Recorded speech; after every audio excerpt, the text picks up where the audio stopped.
On December 26, 1900, something inexplicable happened on Eileen Mor, the largest of the islands in the Flannan archipelago in Scotland. 3 lighthouse keepers disappeared and were never seen again. Their mysterious disappearance is still one of the unsolved mysteries of history. Chronology of events. In December, the sea is especially rough. On December 15, 1900, the Scottish Coast Guard received a message from the steamer Arctur that there were no lights on the Flannan Isles lighthouse. This lighthouse was put into operation only a year earlier. The 23-meter colossus towered over the steep cliff of a small but high island. During the construction of the lighthouse, for example, all building materials were fed to the top of the 45-meter cliff directly from the boat. So, the first light of the lighthouse lit up the neighborhood on December 7th, and a year later it went out for a long time. The Coast Guard could not immediately respond to the exciting news from the lighthouse, because the next day a storm broke out. Because of this, the scheduled flight of the supply ship Hesperus on the 20th had to be postponed. It's Christmas there, and no one really wants to go to sea these days. As a result, the Hesperus did not reach the islands until noon on the 26th.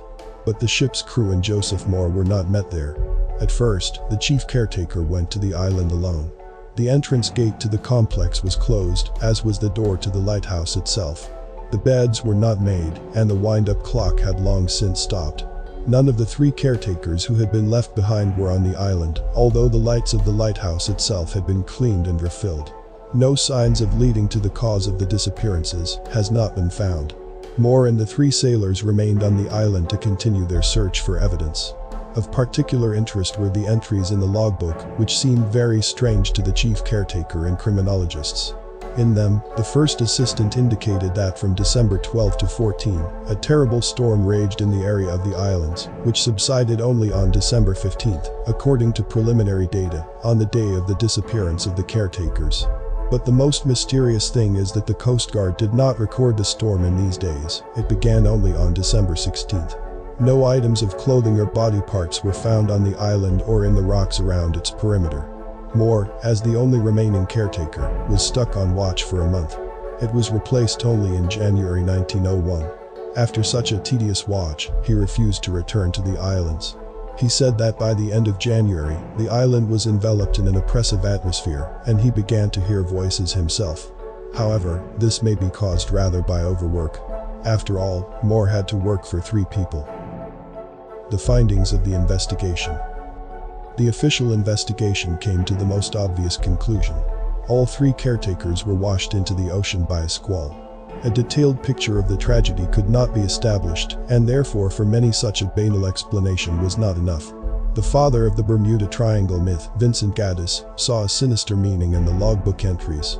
In his opinion, the caretakers were not terrorized by the storm for several days, but by evil spirits who were dissatisfied with the presence of people on the islands. Carrie Miller claimed to have communicated with various keepers of this lighthouse. And so I came to the peremptory conclusion. The elves wanted to regain the island. Previously, it was uninhabited, people avoided it and were afraid to spend the night there. During the construction of the lighthouse, it was the vengeful elves who arranged for the builder to fall from the gallery of the lantern structure, and later capsized the boat with 4 rowers. The storm, which was observed only by the caretakers, was also sent by the elves. This was their last warning. But the 3 lighthouse employees didn't take the hint. I think it makes no sense to say that even extraterrestrials were able to fit into these coherent theories. The more plausible, simpler, and therefore most likely reason for the caretakers' disappearance was their dedication to their work and fear of fines.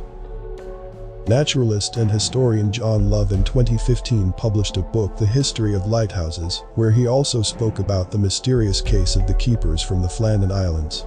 He noted that 2 of the caretakers had previously been fined for not storing equipment on the island properly. And in one of the storms, he was washed out to sea. Most likely, this case was deposited in their heads. The lighthouse was new, and the keepers were not familiar with the weather conditions and the strength of the storm in these parts. So in the next storm, they went to check their gear and were washed away by a huge wave.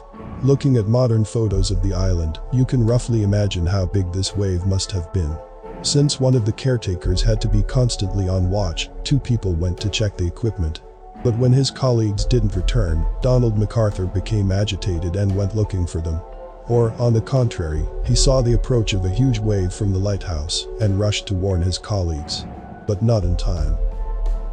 Subscribe and turn on notifications so you don't miss more videos of mysterious stories and photos. Check out this playlist and I'll see you in the next video.